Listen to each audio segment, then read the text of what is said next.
მოდით შევხედოთ ჰორმუზის სრუტეს. აქ მდებარეობს არაბთა გაერთიანებული საამიროები. აქ ომანია და მეორე მხარეს ირანია. ეხლა ამ რუკაზე რასაც ხედავთ, ეს წითელი წერტილები არის დაახლოებით 16-დან 32-მდე პორტი, რომელსაც ირანელები მართავენ.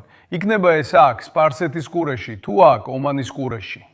და ეს იქნებოდა რამდენიმე პორტი, რომლის ბლოკირებასაც კაიროს საზღვაო ძალები ეცდებოდნენ ამ ბლოკადაში, ხომ ასეა? ხომ ასეა?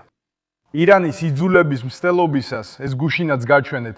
დაუბრუნდეთ ამ საკითხს. ქვითელი მარკებით შემიძლია გაჩვენოთ, რას აპირებენ ირანელები და როგორ მიმდინარეობდა ნორმალური ვაჭრობა. ეს საზღვაო მარშრუტი გადის ომანს, არაბთა გაერთიანებულ საამიროებს და შემდეგ ირანს. და ეს არის ის, რაც ირანელებს სურთ ამ კუნძულის გარშემო, ხო ასეა? მას ლარაკი ქვია, ლარაკი. ეს არის ის, რაც ირანელებს სურთ მოხდეს. თუმცა ეს არის ის, რასაც ახლა ვხედავთ. ვიწრო ადგილი აქვს ჰორმუზის სრუტეში. იქ არის რაღაცა ატმოსფერო, იქ რამდენიმე გემი გადის. რასაც ვცდილობთ ვაჩვენოთ, არის 4 ჩინეთთან დაკავშირებული ხომალდი. ზოგიერთი მათგანი ნავთობს ეზიდება, ზოგი არა. აქ 4 განსხვავებული მოდელია. ბლოკადის დაწესების შემდეგ ისინი ლარაკის კუნძულზე მიდიოდნენ, მაგრამ შუა გზიდან დაბრუნდნენ. იგივე მოხდა ამ ორ შემთხვევაშიც, მაგრამ ღამით ამის შესახებ ცნობა გავრცელდა. ლორენ სიმონეტიმ Fox Business-თან ამაზე ისაუბრა. ეს არის Rich Star-ის მარშრუტი, ხომ ასეა? ხვითლად ხედავთ მას. მანაკ გაიარა, შეჩერდა და ღამით ჰორმუზის სრუტე გადაკვეთა. ეს ერთ-ერთი შემთხვევაა მაშინ, როცა ბლოკადა გრძელდება. შეხედეთ საზღვაო მოძრაობას, რომელსაც ვაკვირდებით. ხედავთ წითელ და მწვანე წერტილებს. ეკრანზე უკან, აქ არის ომანი. აქ არაბთა გაერთიანებული საამიროები და ზემოთ ირანი. ეს ის კუნძულია, რომელიც ეკრანის ზედა ნაწილში ვახსენე. ყველაფერი, რასაც წითლად ხედავთ, არის ოკეანური ხომალდი, რომელიც ნავთობს ეზიდება. ან ნავთობის წარმოებულები. ყველაფერი, რაც მწვანე და აღნიშნული, არის ტვირთი. მაგრამ ხედავთ საცობს აქ, არაბთა გაერთიანებული საამიროების სანაპიროსთან და ასევე აქ, ომანის სანაპიროსთან. ისინი იქ უკვე რამდენიმე კვირაა გაჩერებულები არიან. ეხლა თუ ზილვა საზღვაო ფლოტის ზღვაში ხომალდს შეაჩერებდა, ძირითადად ეს ხდება. ეს არის ზღვის წესები ეხლა. თქვენ გასცემთ გაფრთხილებას, ხომალდს ადიან, დოკუმენტებს ამოწმებენ.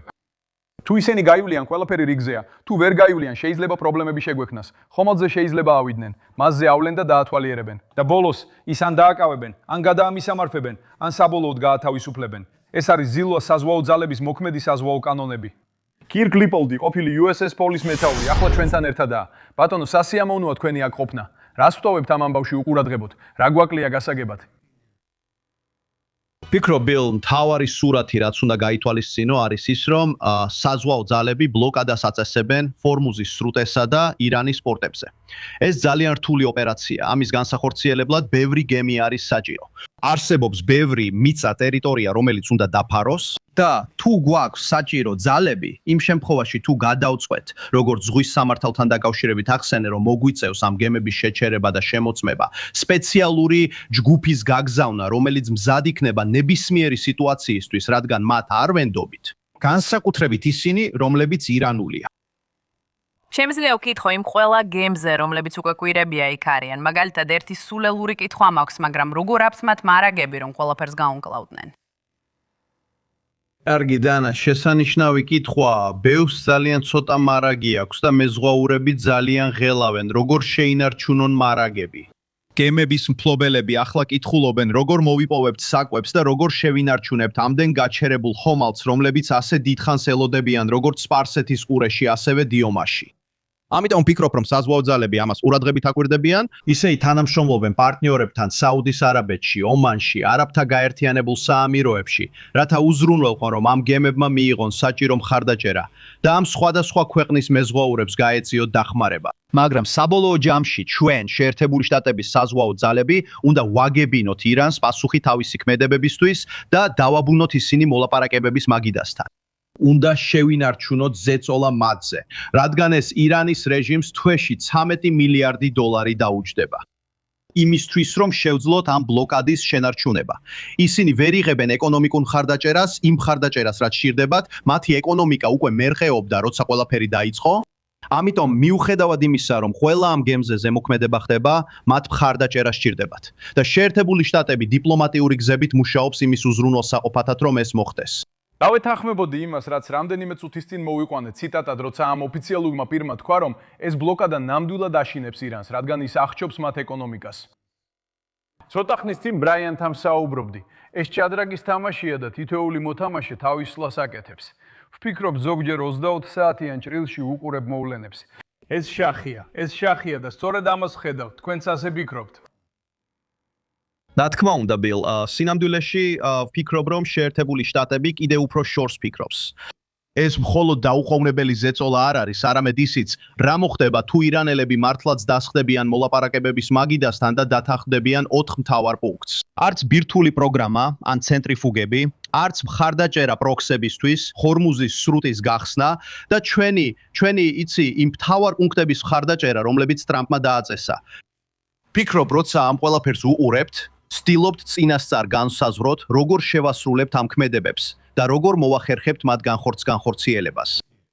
ეს შახმატია, მაგრამ ასევე გრძელვადიანი თამაშია, რადგან საბოლოო ჯამში ირანის რეჟიმი უნდა იქნეს დაჩოქებული და უნდა გააცნობიეროს, რომ მას ვერ ენდობიან. ეს აღარ არის ნდობისა და გადამოწმების საკითხი.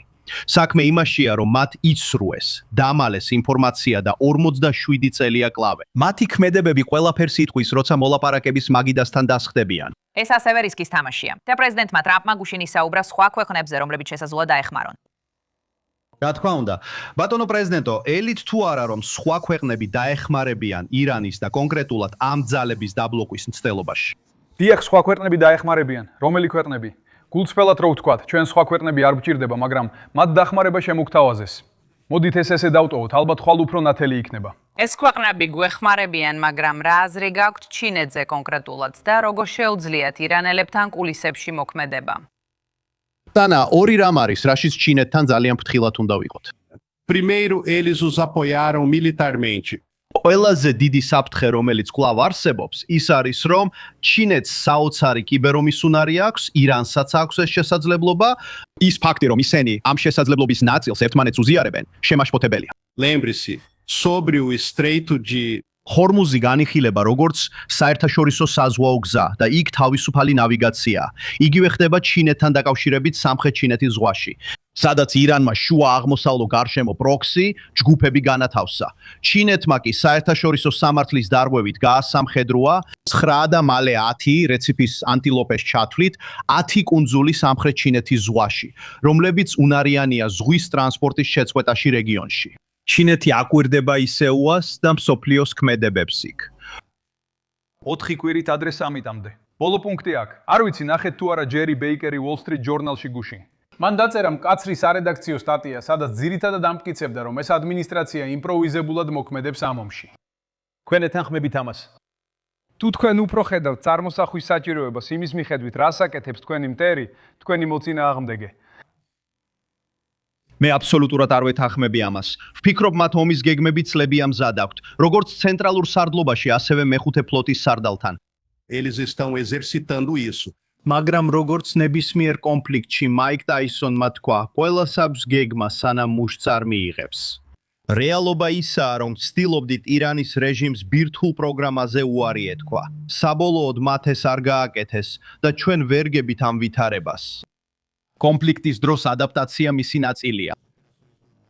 უნდა იყო მოქნილი, რომ ხარი დაუჭირო მიმდინარე ოპერაციებს, მაგრამ ასევე სტრატეგიულად იფიქრო გრძელვადიან და მოკლევადიან გავლენებზე და იმაზე, თუ როგორ უმკლავდებით რეჟიმს. შეამჩნიოს სრუტის საკითხი. ჰორმუზის სრუტის საკითხი თავიდანვე.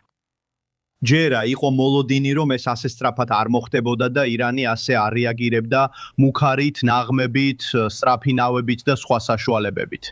მაგრამ ჩვენ ძალიან სწრაფად მოვერგეთ და ვთქვით, კარგი, თუ გინდათ თამაში, ჩვენ ფსონს ავწევთ, რადგან გვაქვს სამხედრო შესაძლებლობები.